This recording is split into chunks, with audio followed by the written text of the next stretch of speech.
Olá, o meu nome é Francisco Shelton Bezerra Santos, sou aluno do curso de Licenciatura em Matemática à Distância, sou do Polo de Chapuri. Irei, por intermédio deste vídeo, fazer a apresentação do meu relatório final de estágio Supervisionado 2. Gostaria desde já de agradecer aos professores da disciplina, professor de Carlos Miranda de Souza, professora Mara Riquelma e tutora Beatriz Rafaeli. Coloquei uma imagem que eu fiz durante o período de estágio. Coloquei no início porque foram aqui que ocorreram todas as experiências que eu irei relatar durante todo este vídeo. O presente relatório irá apresentar as experiências e reflexões obtidas durante todo o período de estágio, tanto durante as observações quanto das regências. O estágio foi realizado sob supervisão do professor Jorge de Souza, na Escola Ariston Ferreira da Cunha, que fica localizada no interior da cidade de Capixaba. As observações e as regências diretas em sala de aula permitiram uma visão mais ampla, ou seja, revelaram as potencialidades, aquilo que os professores dispõem para ensinar, os materiais e os recursos. Também revelaram as dificuldades enfrentadas tanto pelos educadores quanto pelos estudantes, ou seja, a realidade escolar. Então, este relatório será estruturado nas seguintes seções: o estágio supervisionado nos cursos de licenciatura em matemática, os objetivos do estágio, a descrição do ambiente escolar, as turmas que receberam o estágio, as observações e regências das aulas, os desafios da formação, as considerações finais, por fim, as referências. O estágio supervisionado nos cursos de licenciatura em matemática. Então, o estágio supervisionado em matemática é uma etapa crucial da formação dos futuros docentes, pois permite a articulação entre a teoria, aquilo que nós aprendemos durante todos os períodos, por meio de todas as disciplinas, e a prática. Durante essa experiência, temos a oportunidade de observar e vivenciar a realidade escolar, refletindo sobre as práticas pedagógicas, e essa experiência, essa vivência é essencial para desenvolver competências didáticas, pois temos a oportunidade de fazer planos de aula, adaptação dos conteúdos, contato com profissionais da educação básica e etc. O objetivo geral é proporcionar a oportunidade de vivenciar a prática docente, aplicando os conhecimentos teóricos adquiridos ao longo do curso nas disciplinas específicas, disciplinas pedagógicas, práticas. Isso inclui desenvolver habilidades de planejamento, execução e avaliação. Além disso, promover uma reflexão crítica sobre o que nós fizemos, onde nós podemos melhorar, onde foi que nós erramos e etc. Os objetivos específicos é observação e análise, planejamento de aulas, desenvolvimento de práticas pedagógicas e é hora de aplicar os métodos, as estratégias de ensino em sala de aula, como a tradicional, a construtivista, ver a que melhor se adequa aos diferentes contextos e assim por diante. Integração entre teoria e prática, avaliação de ensino, desenvolvimento profissional são os objetivos específicos. Estratégia do estagiário. Então, desde cedo, ou melhor, desde sempre, eu tive interesse pela educação, principalmente pelos números. Sempre que os professores nos perguntavam na escola o que nós gostaríamos de ser, muitos dos meus colegas diziam médicos, advogados, policiais, e eu sempre disse que queria ser professor. No ensino fundamental 2, eu já percebi, ensino fundamental 1 e 2, ensino médio, eu percebi que tinha facilidade em ajudar os colegas, principalmente quando nós estudávamos antes das provas, durante períodos de avaliações, sempre tive essa facilidade em ensinar, em ajudá-los. Tive também a oportunidade de ensinar os meus irmãos, não apenas a matemática, mas português, outras disciplinas. Sempre tive esse interesse em ensinar. Então, em 2020, eu decidi cursar pedagogia, concluindo o curso em 2023. E em 2022, quando surgiu a oportunidade de cursar a licenciatura em matemática pela UFAC, participei do processo seletivo e acabei passando. Ao ingressar no curso, enfrentei desafios, principalmente relacionados à adaptação do ensino à distância. Também estava concluindo o curso de pedagogia na reta final, então eu tive que conciliar os dois cursos. Foi um período muito exaustivo e difícil, mas consegui concluir o curso de pedagogia e em breve irei concluir o de matemática. O curso tem me proporcionado experiências enriquecedoras, como contato com grandes professores da UFAC, contato com professores da educação básica, professores de matemática, onde pude observar e aplicar a oportunidade de dar aulas durante o período de estágio, aplicar práticas metodológicas, os conhecimentos adquiridos durante o curso. Além disso, estou motivado e aberto a aprender com cada experiência que o curso está me oferecendo. O espaço escolar, no dia 19 de março de 2025, eu me dirigi à escola para coletar as informações, encontrei o diretor, apresentei a minha carta, vi o professor Jorge, peguei com ele a agenda, os dias que ele estaria ministrando aulas de matemática no 8º ano, e dessa forma ficou acordado que eu iria dar aulas às terças-feiras, das 15 às 17, e às quartas-feiras, das 15 também às 17. Iria fazer a observação, depois fiz a regência. Um pouquinho da escola, em 2010 foi a inauguração da escola. Antigamente os alunos ali daquela região, perto ali do Araxá, eles saíam de lá, alunos de ramais, e tinham que se deslocar até a escola. Isso gerava um grande desgaste. Portanto, foi feita uma escola ali no quilômetro 100 para atender alunos das BR-317, ali as mais da BR-317 e dos ramais. Hoje a instituição conta com cerca de 230 alunos, dividido em 2 turnos, que atende o ensino fundamental 2 e educação de jovens e adultos. Durante o turno da manhã, a escola é cedida ao município, que atende alunos do ensino fundamental 1. Tá aí um pouco da estrutura da escola, 8 salas. Vale destacar que a escola não possui quadra poliesportiva. Essa é uma das maiores reclamações dos alunos. Aí tem o horário da saída, da entrada, a quantidade de professores, etc. A instituição de ensino não possui adaptações necessárias em sua estrutura física e pedagógica para receber alunos com deficiência. Então, precisa desse olhar aí para receber esses alunos. Aí é um estado da biblioteca, que é utilizado também como depósito. Os alunos reclamam muito porque precisam fazer educação física no pátio da escola, reclamam muito principalmente dos jogos escolares, que as outras escolas todas têm quadra para treinar para os jogos escolares e eles não têm, por isso que eles nunca ganharam, eles dizem. Aí o pátio da escola, que também serve como local de apresentações, palestras, corredor da escola. A estrutura da sala de aula está boa, né? Tem 2 ar-condicionado, ventiladores, visualmente também está agradável. A turma que recebeu o estágio tem 28 alunos, é o 8º ano. Eu realizei o estágio apenas nessa sala. Alunos aí com idade entre 12 e 15 anos. A sala tem também um assistente educacional que acompanha um aluno com autismo de grau leve. Continuando, iniciando aí as observações das aulas. No dia 15 de abril de 2025, fiz a primeira observação, que consistiu em 1 hora de aula.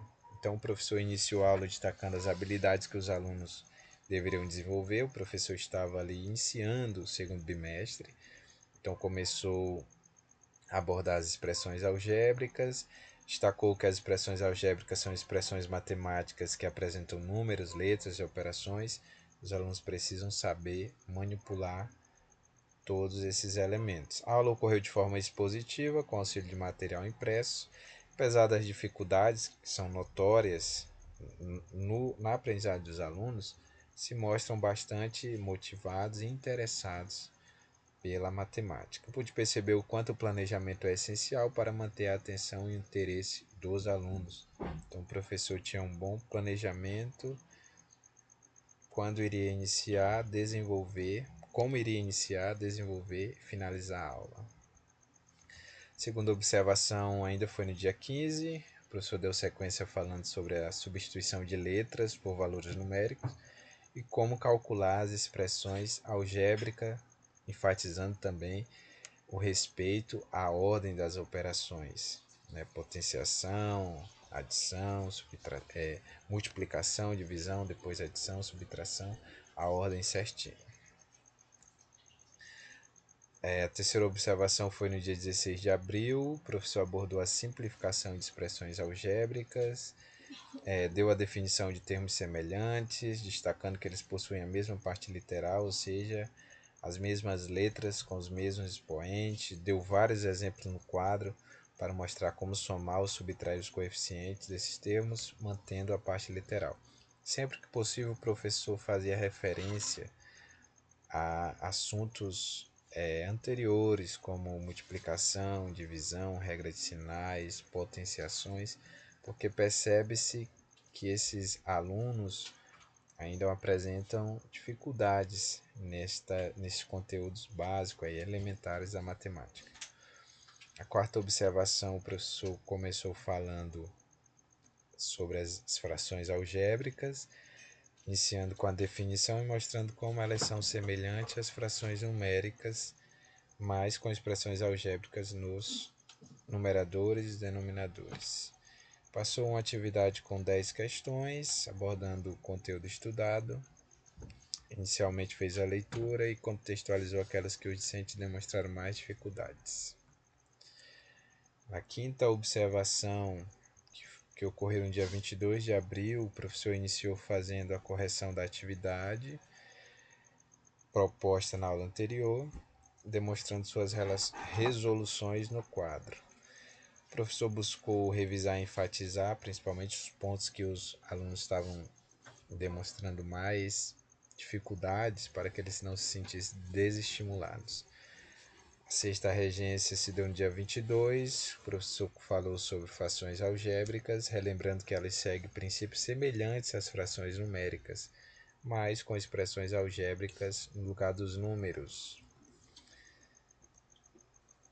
A sétima observação foi no dia 23 de abril. O professor iniciou a aula destacando algumas das habilidades que os alunos deveriam desenvolver durante a exposição do conteúdo. Começou a falar sobre as equações do primeiro grau, o formato da equação do primeiro grau, que os alunos deveriam operar corretamente, fazer operações aritméticas, manipulações algébricas. Falou sobre os membros da equação. Essa aula ocorreu de forma expositiva, com auxílio do material impresso e vários exemplos. Na oitava regência, o professor deu sequência com um exemplo de uma balança, um exemplo clássico da balança para explicar a equação do primeiro grau. Destacou que para usar uma balança tradicional é preciso ter um conjunto de pesos distintos com massas conhecidas. Essa aula também ocorreu de forma expositiva, o professor usa muito a abordagem tradicional e com o auxílio de material impresso. A nona observação, a penúltima observação, o professor continuou com o paralelo entre a equação e a balança, destacando que a incógnita é o objeto cuja massa é desconhecida e queremos conhecer com o auxílio da balança de 2 pratos.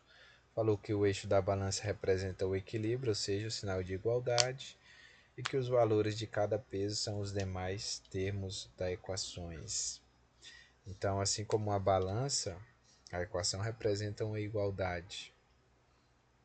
A atividade sobre o assunto, o professor também passou essa atividade, que os alunos deveriam interpretar a questão e assinalar a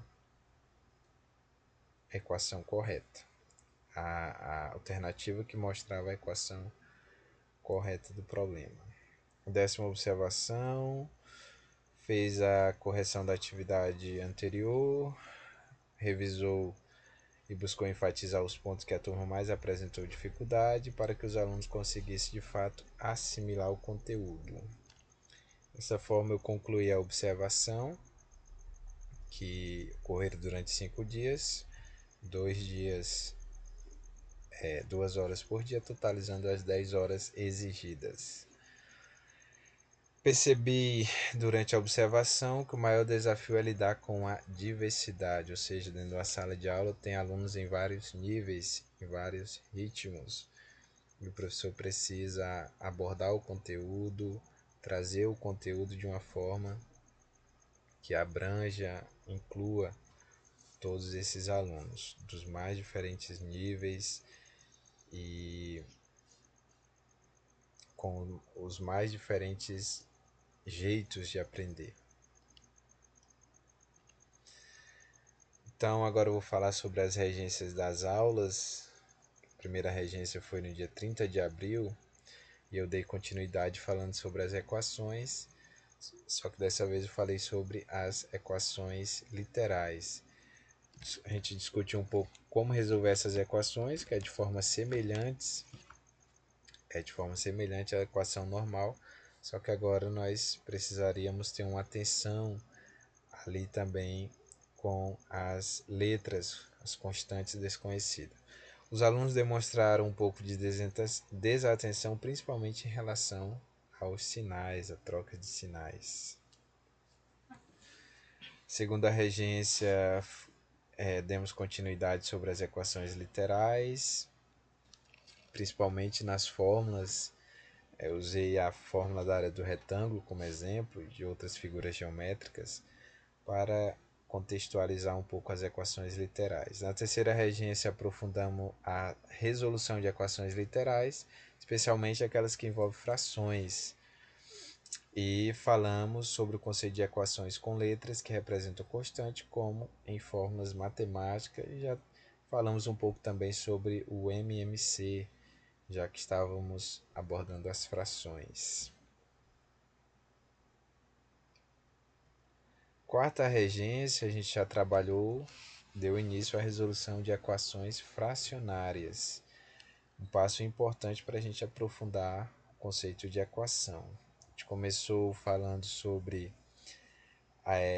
as incógnitas, quando aparecem nos numeradores ou nos denominadores, também como encontrar o MMC. Alguns alunos ainda não sabiam encontrar o MMC, tinham dificuldades.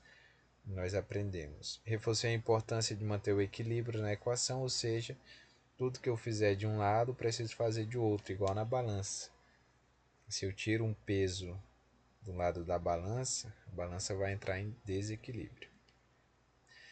Quinta regência, nós falamos sobre as classificações das equações, um pouquinho das equações determinadas, possível e indeterminadas, e as equações impossíveis.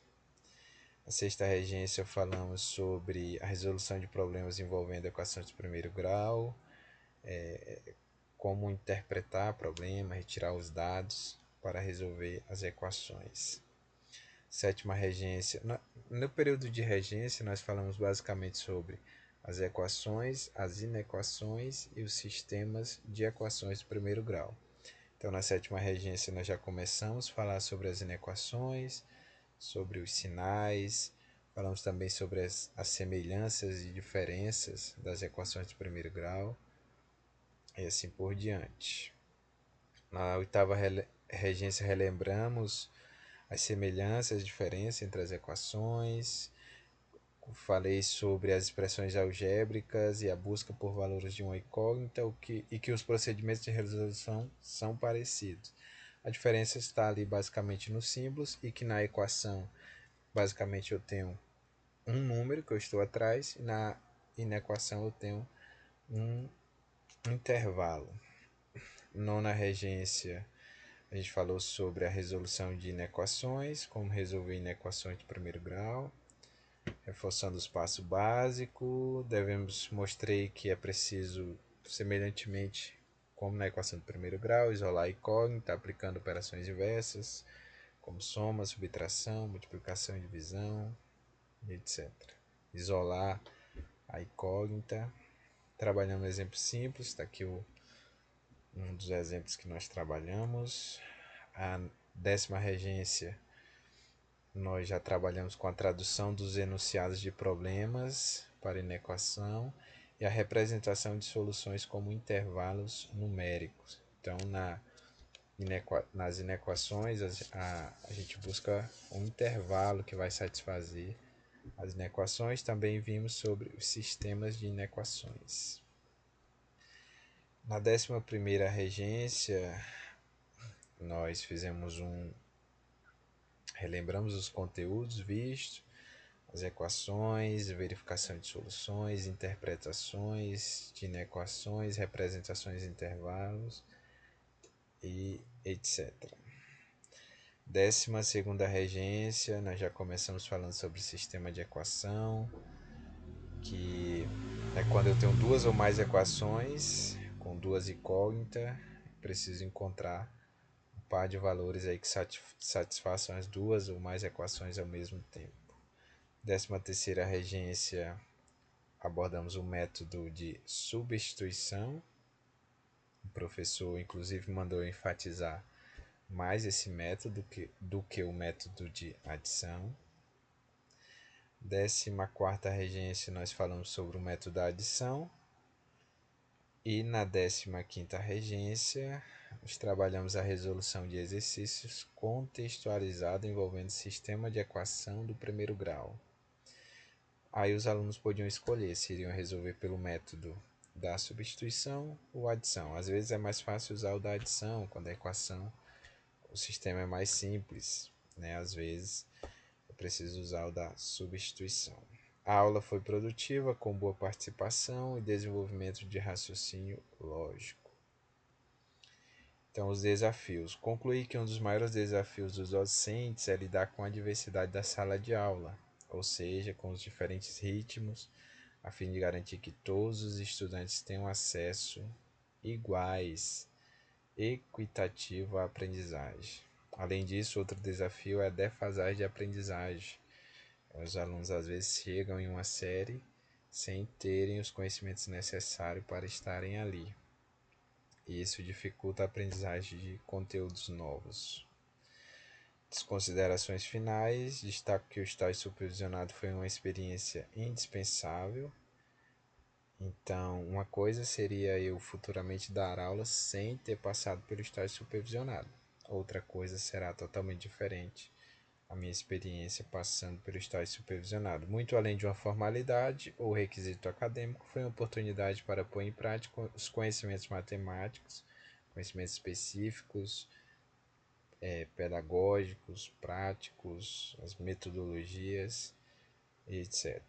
Além disso, ter contato com profissionais que estão há muitos anos na escola é essencial para adquirirmos informações e experiências. Pude aprender muito com o professor durante o período que estive na escola. Então, nesse estágio supervisionado, eu aprendi muito, principalmente sobre as sequências didáticas que são feitas, os planos de aula, as metodologias de ensino. Às vezes uma sala a gente precisa ter uma abordagem diferente, justamente por causa da diferença dos alunos, da diversidade dos alunos. Coloquei essa frase aqui para finalizar. Ser professor, muito além de ensinar, está disposto a aprender continuamente. Então a gente busca estar sempre em evolução, se aperfeiçoando, porque nós nunca sabemos tudo. Aqui estão as referências. E, enfim, gostaria de agradecer novamente aos professores e finalizar o meu vídeo, a minha gravação de apresentação do estágio supervisionado 2.